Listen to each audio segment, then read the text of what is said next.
देरी करने का परिणाम बहुत भयंकर होता है। सीजर ने शाही दरबार में जाकर एक समाचार को पढ़ने में देरी कर दी और अपने प्राणों से हाथ धो बैठा। कर्नल राहत ताश खेल रहा था। एक नौकर ने वशिंगटन की सेना संबंधी एक सूचना पत्र उसे लाकर दिया। उसने पत्र को देखे बिना ही जेब में रख लिया और ताश खेलता रहा।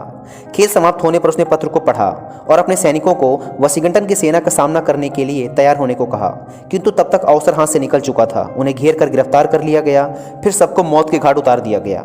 केवल कुछ मिनटों की देरी के लिए वह अपनी मान, स्वतंत्रता और जीवन से हाथ धो बैठा। प्रत्येक व्यक्ति के जीवन में कभी न कभी ऐसी घड़ी अवश्य आती है जिस पर उसके भाग्य का बनना या बिगड़ना निर्भर होता है। यदि मन तनिक सा भी हिचकिचाता या डरता है तो सब कुछ चला जाता है, नष्ट हो जाता है। अतः एक एक पल को मूल्यवान समझकर हमें उसका उपयोग करना चाहिए। जो क्षण व्यतीत हो गया वह पुनः वापस नहीं आता। जिस प्रकार यौवन ढलने के बाद उसे वापस नहीं लाया जा सकता, उसी प्रकार गुजरा हुआ समय भी वापस नहीं आता। इसलिए समय कभी नष्ट नहीं करना चाहिए। कार्लाइस ने कहा है, हमारे भाग्य के ताने बाने को सदा कौन देख सकता है। क्षण भर के लिए उपयोगी व लाभदायक अवसर आता है, हम उसे खो देते हैं और इस तरह महीनों व सालों का नाश हो जाता है। यदि टाइम को मैनेज ना किया जाए, यानी समय का प्रबंधन ना किया जाए, तो समय साथ छोड़ जाता है। एक व्यक्ति का कहना है, पहले मैंने समय बर्बाद किया, अब समय मुझे बर्बाद कर रहा है। प्रत्येक कार्य उसके समय पर किया जाना ही उचित है। समय किसी से भेदभाव नहीं करता। इसे इस बात की भी परवाह नहीं कि आपका रंग या जाति क्या है, आप किस वर्ग के हैं, आपके माता पिता क्या करते थे या आपकी अपने बारे में क्या राय है। हर दिन एक कोरी स्लेट के साथ शुरू होता है। इससे कोई फर्क नहीं पड़ता कि बीते काल में आपने क्या किया था। हर दिन नया होता है। आपके पास भी बाकी लोगों जितने ही अधिकार और अवसर होंगे। उदाहरण के लिए, आपके पास एक निश्चित मंजिल है। अपने लक्ष्य तय कर लेना, उस मंजिल तक पहुंचने का टाइम टेबल बना लेना, ये बहुत ही आसान है। यदि आपको पता है कि आप कार से कहीं जाने वाले हैं, तो यह जानना समझदारी है। आप किस समय घर से निकलेंगे, आपको कब तक क्या क्या कहाँ कहाँ पहुँचना है, आपका रास्ता क्या है, आप किस रास्ते से जाने वाले हैं, वहाँ पहुँचने के बाद आप क्या करेंगे। समय का प्रबंधन आपके लिए कुछ करने का समय बचाता है। यह प्रबंधन आपके समय को बर्बाद नहीं होने देता। आपका प्रत्येक कार्य सुनियोजित ढंग से संपन्न होता है। यदि हम सफलता की चाहत मन में रखे हुए हैं तो जीवन में हमें कुछ नियम ही बनाने होंगे।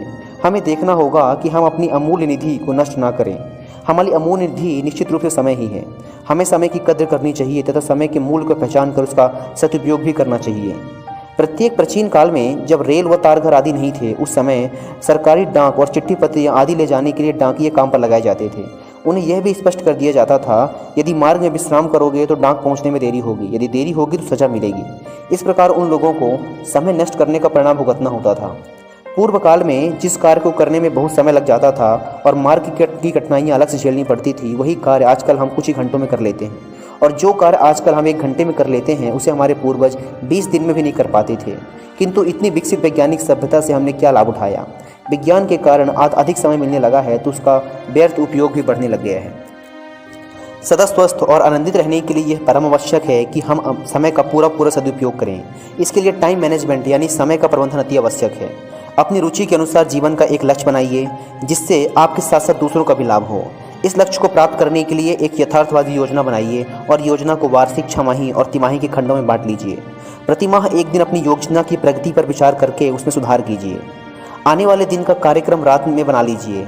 अपने समय का ध्यान रखिए। निश्चित कार्यक्रम के अनुसार कार्य कीजिए। कार्यक्रम में व्यवधान पड़ने पर निराश मत होइए और तत्काल आवश्यक सुधार कर डालिए।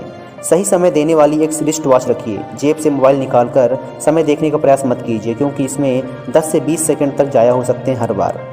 आप प्रत्येक कार्य को करने में कितना समय लगा रहे हैं, इसे नोट करते रहिए।